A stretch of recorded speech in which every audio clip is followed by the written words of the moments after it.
As a journalist, I've trained myself to trust my instincts. Years of interviewing people watching for the subtle tells, the fleeting glances, the hesitations that betray hidden truths, have sharpened my ability to sense when something's off.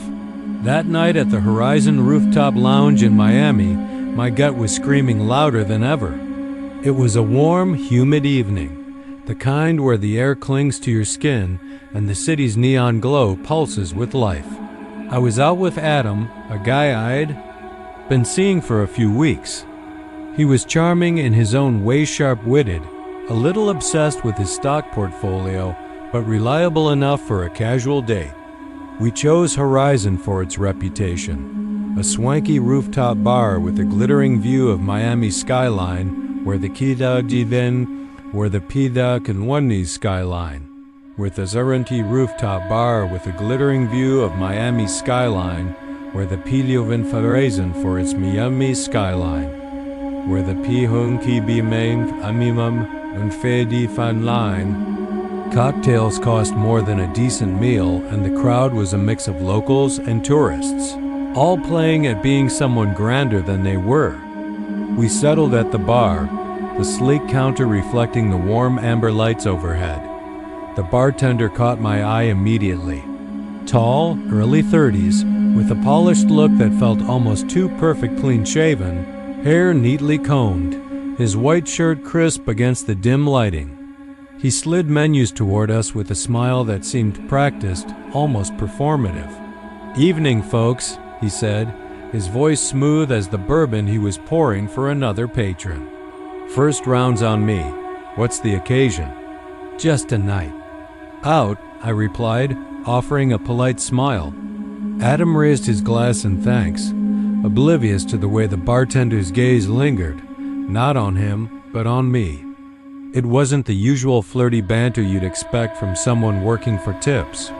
His eyes held mine a fraction too long, sharp and calculating, like he was sizing me up. I brushed it off, chalking it up to the vibe of the place. Horizon was all about appearances. After all, everyone here was performing. Our drinks arrived quickly, the bartender's movements precise as he set them down. "How's the cocktail treating you?" he asked, his attention fixed solely on me, even as Adam answered. I felt a prickle of unease. His stare wasn't casual. It was deliberate, like he was trying to read something in me, or worse, like he already knew something I didn't. I forced a laugh, sipping my drink, but the feeling grew heavier with every glance I caught him stealing. He was always watching, even when he was wiping down the bar or pouring for someone else. His eyes would flicker back to me, a faint smirk tugging at his lips. Adam noticed it too, eventually. "Do you know that guy?" he asked, his voice low. As he leaned closer, I shook my head. "No, but he's acting like he knows me." Adam frowned, glancing over at the bartender, who was now polishing a glass with exaggerated care, his eyes still darting our way. "Weird. Maybe he thinks he recognizes you from somewhere." "Maybe," I murmured, but my instincts were screaming creep. I tried to focus on Adam, on the conversation, but the bartender's presence was like a shadow over the night. We decided to move to a table near the edge of the rooftop, hoping the distance would break the tension. The view was stunning, Miami's lights stretching out like a sea of stars, but I couldn't relax. When our next round of drinks arrived, it wasn't the server who brought them. It was him. "Didn't want you waiting too long," he said, setting the glasses down with a smile that didn't reach his eyes. His fingers brushed mine as he placed my drink in front of me, lingering just long enough to make my skin crawl. "Thanks," I said curtly, pulling my hand back. "Anything for you," he replied, his voice low, almost intimate. Adam stiffened beside me, his jaw tightening. "Okay, that was weird," he muttered once the bartender walked away. "Let's not make a scene," I said, though my pulse was racing. "We'll finish these and leave." But I barely touched my drink after that. Every few minutes, I'd glance at the bar, and every time, he was there watching, smirking. like he was playing a game only he understood. We left soon after, stepping into the sticky Miami night. The streets were alive with laughter and music, but I couldn't shake the feeling that something was wrong. Adam pulled out his phone to order an Uber. "Let's walk a bit, get away from the crowd," he suggested. We moved a few blocks to a quieter street, stopping in front of a boutique with large reflective windows. As Adam fiddled with the app, I caught a glimpse in the glass of a figure a block away, moving too deliberately to be a coincidence. It was him, the bartender. My heart lurched. "Adam," I whispered, grabbing his arm, "we're not alone." He glanced at his watch, using the motion to look back without being obvious. His posture changed instantly, his voice low and urgent. "Okay, let's duck into that convenience store. See if he follows." We moved quickly, stepping into the 24-hour Mart's fluorescent glow. The air was cool, the shelves stocked with snacks and drinks, but I couldn't focus. I pretended to browse the chip aisle while Adam lingered near the drink fridge, both of us watching the door. A minute passed. Then two. Nothing. "He's gone," Adam whispered, but I wasn't convinced. We waited 5 more minutes, my nerves fraying with every second. Finally, we stepped outside, and there he was, just a few feet away, leaning against a wall. Pretending to check his phone, my pulse spiked. He wasn't scrolling, wasn't typing, just standing there, waiting. "Adam," I hissed. "I see." "Him," he replied, his voice tight. We didn't hesitate. Merging into the flow of pedestrians on the main street, we moved fast, not daring to look back. When our Uber finally pulled up, we threw ourselves inside, my heart hammering as I refused to glance out the window. I didn't want to know if he was still there. Back at my apartment, we locked the doors and checked the windows twice. I told myself it was over, but sleep wouldn't come. The next morning, my phone buzzed with a text from an unknown number. "Why'd you leave so soon?" My stomach churned, my fingers trembling as I stared at the screen. No name, no previous messages. How had he gotten my number?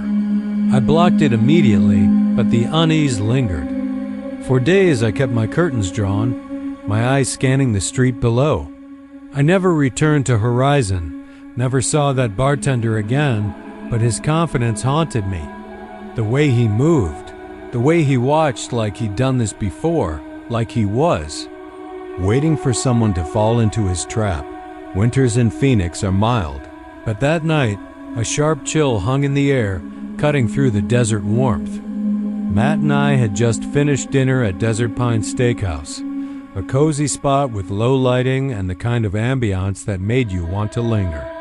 The restaurant was a haven from our hectic lives, me pulling long shifts at the hospital, and Matt juggling the demands of his tech startup.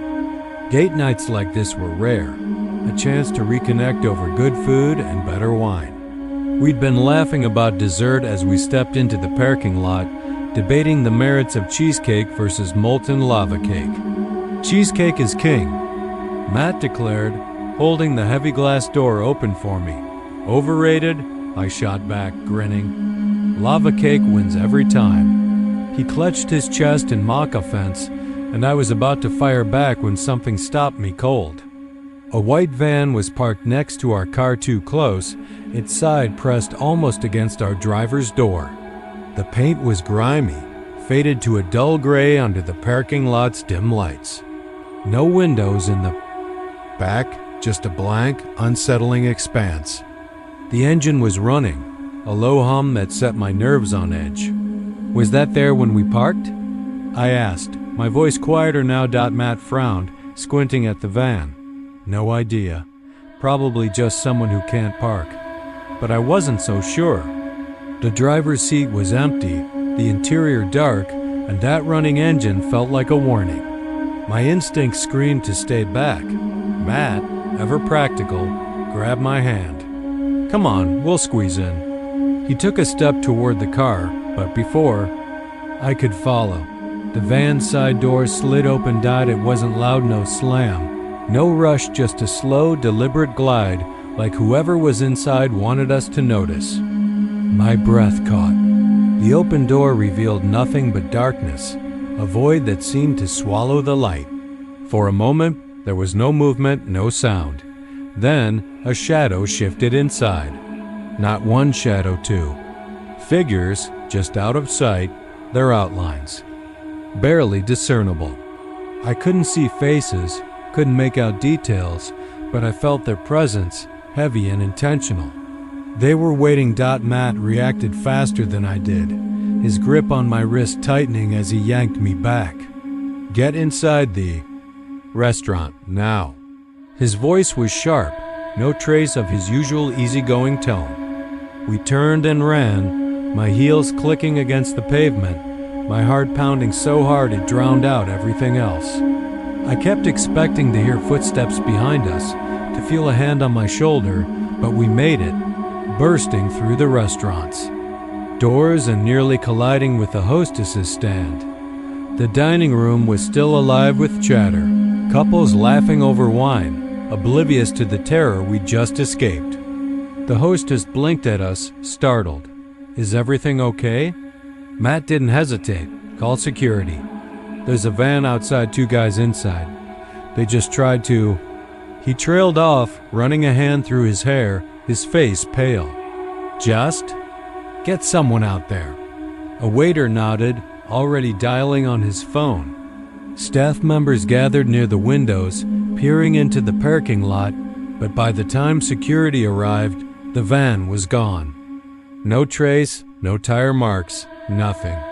We sat in a booth near the entrance, trying to process what had happened. My hands shook as I clutched a glass of water, the ice clinking against the sides. Security offered to escort us to our car, and we accepted. But I couldn't stop scanning the shadows, half expecting the van to reappear. That night, sleep was impossible. I kept replaying the moment, the open door, the figures lurking inside, the way they'd waited. What if we'd gotten closer? What if Matt hadn't pulled me back? The next day, I scoured the internet for similar incidents. What I found chilled: me. Reports of abduction attempts in Phoenix, vans parked too close to victims' cars, always targeting women, often alone. The realization hit like a punch. If I'd been by myself, would I have noticed the danger in time? Would I have made it back inside? Now, I avoid parking near windowless vans. I don't care if it seems paranoid. I'd rather walk across an entire lot than take the risk. Because sometimes, the door slides open before you even realize you're in danger, and sometimes, you don't get the chance to run. Maria and I had spent the evening at a downtown bar, celebrating her friend's birthday. The night was electric, filled with laughter, clinking glasses, and the kind of carefree energy that makes you lose track of time. By the time we stepped outside, the air was still heavy with summer heat, the streets caught in that strange limbo between the fading nightlife and the early morning quiet. We'd had a few drinks, enough to know driving wasn't an option, so we called a rideshare, leaning against each other as we waited. Maria scrolled through her phone, the glow illuminating her face, while I checked the app. Our ride, a black Honda Accord, was 3 minutes away. Then, a car pulled up to the curb, same make, same model. The license plate looked close enough in the dim streetlight. The driver rolled down the window but said nothing, just stared straight ahead. The app still showed our ride as 2 minutes out, but I figured it was a glitch. It wouldn't be the first time. Uber for Jake? I asked, stepping closer. The driver gave a slight nod, no words, no smile. Maria hesitated, her hand tightening on my arm. That's weird, she whispered. They usually confirm your name first. Something about the silence felt wrong. The driver, a man in his mid-40s with an unshaven face and a plain gray t-shirt, didn't have the usual rideshare setup, no company sticker, no phone mount with a GPS. I checked the app again. Our real ride was still 2 minutes away. My stomach twisted. "1 sec," I muttered, stepping back. But before I could say more, Maria was already climbing into the back seat, assuming it was fine. I followed, my instinct screaming, but I didn't want to overreact. The moment the doors closed, the driver pulled away too fast, too smooth. No greeting, no where to. Like every other driver, Maria and I exchanged a glance. The app still said, "Driver arriving." My pulse quickened. A few blocks in, I noticed the silence, no GPS voice, no directions. The streets were growing quieter, the bright lights of downtown fading behind us. "Hey man," I said, forcing a casual tone. "You sure you got the right pickup?" The driver didn't respond, his hands tight on the wheel, eyes fixed on the road. Maria's grip on my hand tightened, her nails digging into my skin. "Jake," she whispered, "this isn't our ride." Panic surged. I tried again, louder. "Pull over." We made a mistake. Nothing. The car kept moving, veering onto unfamiliar streets. Maria tried her door locked. I tried mine same. My heart was pounding now, my mind racing for a way out. Then the driver spoke, his voice calm, almost lifeless. "You don't want to do that." I felt Maria's breath catch, her body rigid beside me. I fumbled for my phone, trying to call 911, but the signal was gone, the screen showing no bars. We were in a dead zone, or he planned it that way. The streets outside were nearly empty now, just the occasional flicker of a street lamp. Then, up ahead, I saw a red light. Our chance. I met Maria's eyes and she nodded, understanding instantly. The second the car slowed, we moved. I threw my weight against the door, Maria clawing at the lock. It gave just enough for her to yank it open. We tumbled out onto the asphalt, the car not even fully stopped. Maria stumbled, but I grabbed her, pulling her to her feet as we sprinted toward a nearby storefront. Behind us, the driver didn't shout, didn't chase. He just watched, his silhouette motionless in the driver's seat. As the light turned green, he drove off, disappearing into the night. We stood there, gasping, adrenaline coursing through. U.S. A couple passing by gave us odd looks but kept walking. I checked my phone signal was back. The Uber app showed our real ride had canceled. My trip history was empty, like we'd never gotten into that car. Maria was shaking, her voice barely a whisper. What the hell just happened? I didn't have an answer. The next morning, we filed a police report, but without a plate number or trip log, there was little they could do. Then, that afternoon, Maria called, her voice trembling. "Jake, I think he was outside my apartment."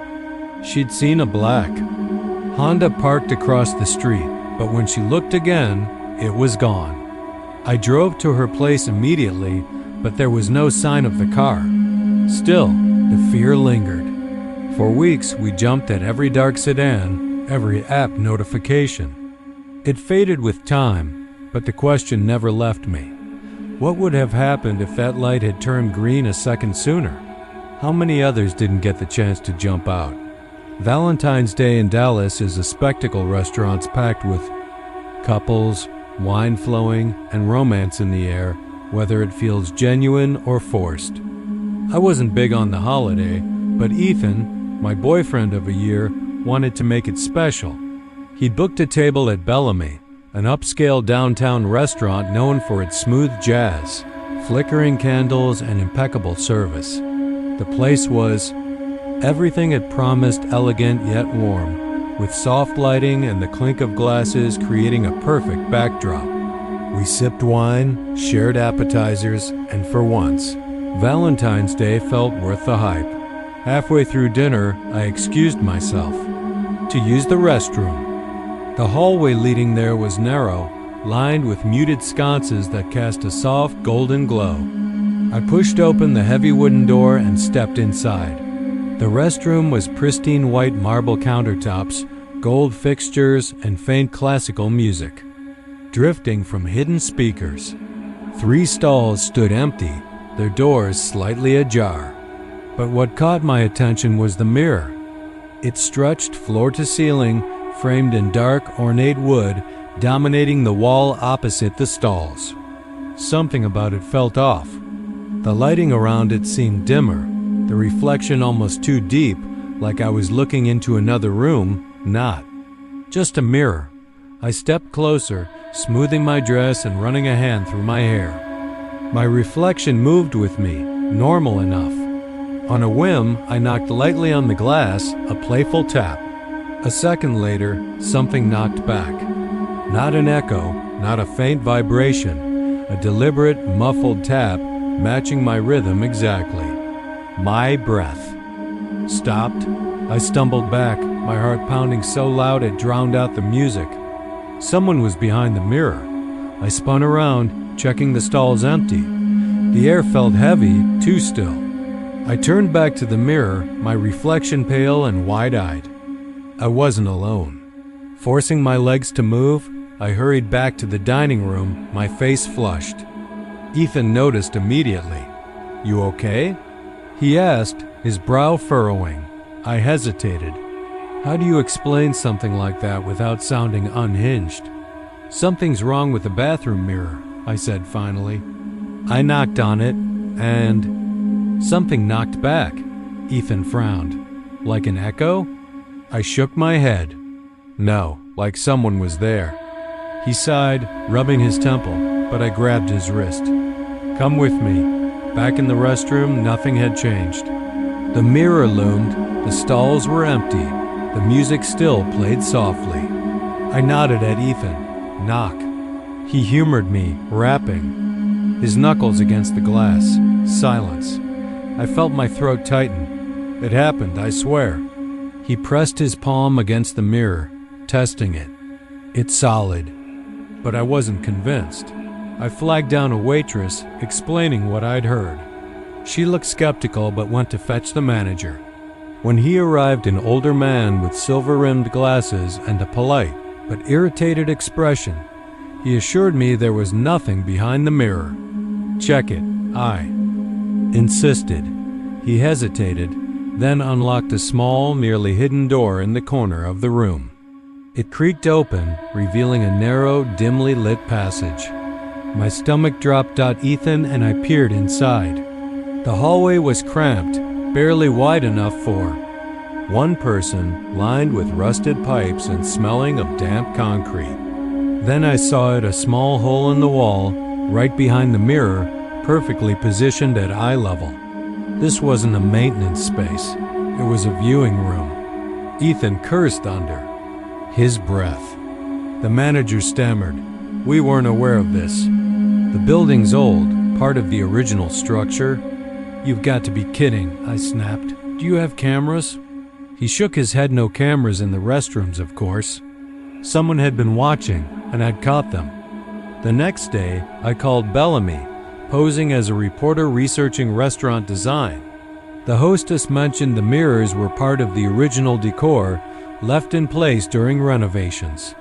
When I pressed for details, her tone grew uneasy. She didn't know who'd installed them. I dug deeper, scouring old Yelp reviews. One, from 5 years ago, stood out. "Heard breathing in the bathroom. No one else was there. Super creepy." The account was anonymous, no other activity. The realization hit me. Someone had been using that mirror to watch, maybe for years. I never went back to Bellamy. Now I avoid large mirrors in restaurants. Some aren't just mirrors, they're windows. And someone might be watching. If these stories chilled you, trust your instincts. Danger doesn't always hide in dark alleys sometimes. It's in the bar, the parking lot, or the car you thought was safe. Share your own unsettling date night stories below and stay vigilant. You never know when your gut might save you.